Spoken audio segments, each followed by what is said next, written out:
Did you know that NATO, the North Atlantic Treaty Organization, has been on a constant expansion since its establishment in 1949? Born out of the necessity to maintain security and peace in the North Atlantic region, NATO was initially a collective defense mechanism against the potential threat posed by the Soviet Union during the Cold War.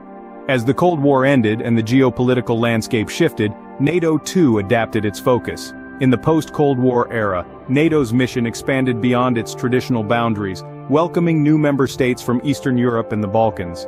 This expansion was driven by a desire to promote stability, encourage democratic reforms, and discourage any resurgence of hostile powers. In recent years, NATO's focus has been particularly drawn to Eastern Europe, in light of the ongoing conflict in Ukraine. This conflict has underscored the importance of collective security, and highlighted the role NATO continues to play in maintaining peace and stability in the region. This leads us to the recent events in Sweden and Hungary, two countries at the heart of NATO's current expansion strategy. Sweden, a historically neutral country, has recently decided to bid for NATO membership.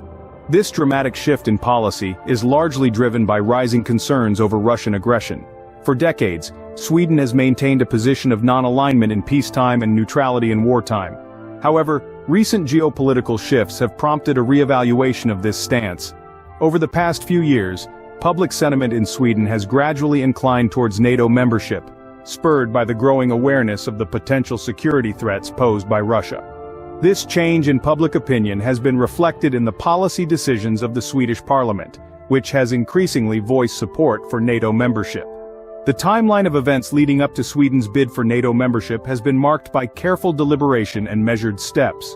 The increasing public support for NATO membership, coupled with the backing of the Swedish parliament, eventually culminated in Sweden's formal bid. However, the final approval for Sweden's NATO bid was not without its hurdles. Hungary, a NATO member since 1999, had been stalling Sweden's NATO bid. The reasons behind this hesitation were complex and multifaceted, the most prominent of which was Hungary's close ties with Russia. NATO's expansion has been seen as an attempt to isolate Russia, particularly in light of the ongoing conflict in Ukraine, putting Hungary in a difficult position. However, the pressure from other NATO members was substantial.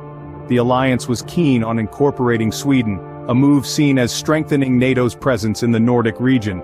The pressure, coupled with the strategic benefits of having Sweden in the alliance, led to a shift in Hungary's stance.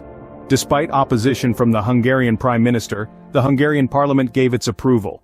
It was a decision that didn't come easy, but it was one that would have far-reaching implications.